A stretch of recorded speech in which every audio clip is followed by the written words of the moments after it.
Indonesia's Bangka Belitung province is known globally for its tin mining industry. The island's specialty is white tin, called Stanam, which is trademarked as Bangka tin and considered to be of high quality on the international market.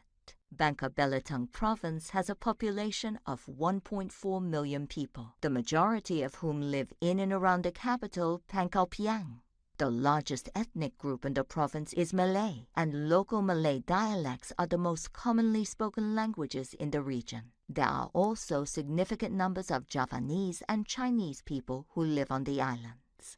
The most common religion in Bangka Belitung is Islam, followed by Buddhism. Other practiced religions include Confucianism, Protestantism, Roman Catholicism, and Hinduism. In 2016, there were around 72,000 people in Bangka Belitung living under the poverty line. This equates to about 5% of the total population.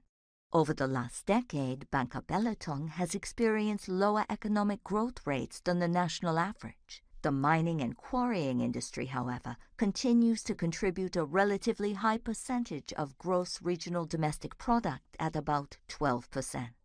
In Bangka, tin mining is conducted both onshore and offshore by the state-owned company PT Timah and by artisanal and small-scale miners. In Belitung, tin mining is predominantly artisanal and small-scale and is only permitted onshore due to a local commitment to preserve coastal areas for tourism and maritime resources.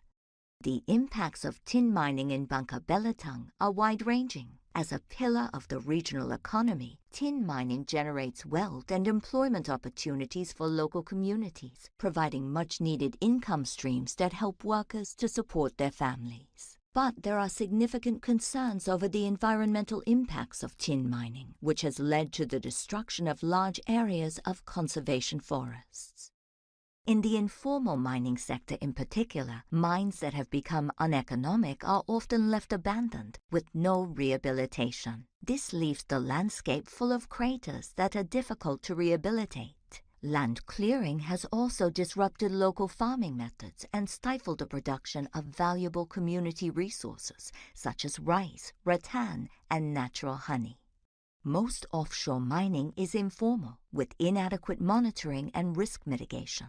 The dredging and suction operations during underwater excavation cause large-scale sedimentation. This leads to coral bleaching and water contamination, coastal erosion, the pollution of rivers, and the destruction of marine ecosystems. The social impacts of tin mining are similarly problematic. Conflicts between formal and informal miners, as well as between local people and migrants, have strained community cohesion.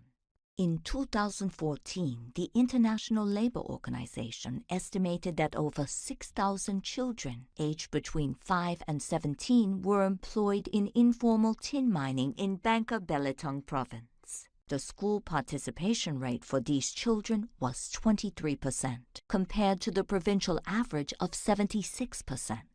Another impact is the ever-present threat of landslides and the failure of makeshift mining equipment.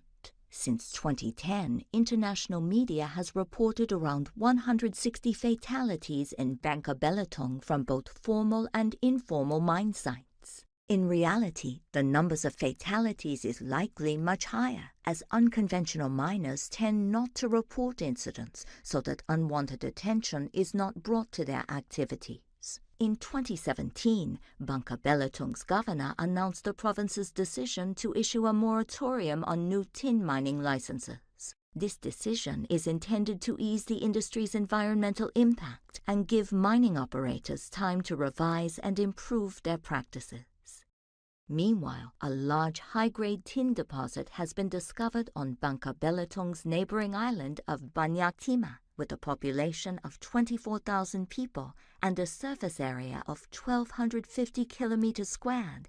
Banyak Timah is much smaller than its neighboring islands, Bangka and Belitung.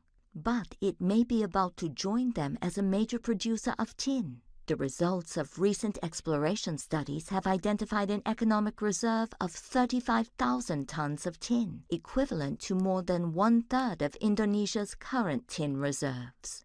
The deposit would require a large-scale tin operation on land and a dredging operation at sea. A joint venture between PT Timah and a multinational mining company called Big Tin Corp has been formed to exploit the resource. The proposed project is being touted as a safe, environmentally friendly, and modern tin mining operation that will offer major economic opportunities to Bangka Belitung Province and Indonesia. The environmental and social impact assessment for the proposed project outlines a number of expected positive impacts, including royalties and other fiscal revenues to the national and Bangka Belitung governments, job creation of more than 1,200 direct full-time jobs and 2,500 indirect jobs, shared infrastructure, including a new port, road, and power supplies, and partial funding of a new hospital through the company's corporate social responsibility program. Expected negative impacts include land clearing, loss of conservation forest areas, and impacts to biodiversity, use of fresh water and discharge of wastewater into the ocean, underwater dredging and suction operations, which could cause coral bleaching, coastal erosion, and impacts to marine ecosystems. Impacts to local farming crops currently within the special mining lease. Potential impacts to a new sustainable tourism resort that is under construction. Potential social conflicts with unconventional miners currently operating in the area. A resettlement program for people currently living within the proposed special mining lease. Opinion on whether the new project should go ahead is divided. Some local stakeholders are supporting the project. A group of local landowners wants the project to go ahead because of the promised jobs and land rentals. The local Chamber of Commerce are also supporting the project for the increased business opportunities.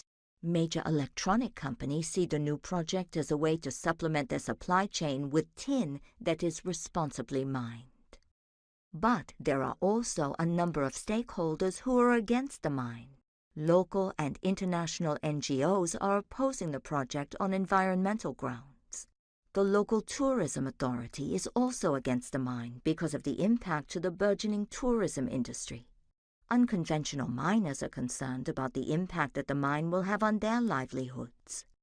And, for their part, the views of the broader Banyak Timah community are mixed. The national government has not yet come out with a position on the mine, and the local government is still discussing their options, weighing up the potential for significant economic benefits and job creation with the environmental and social impacts of the project.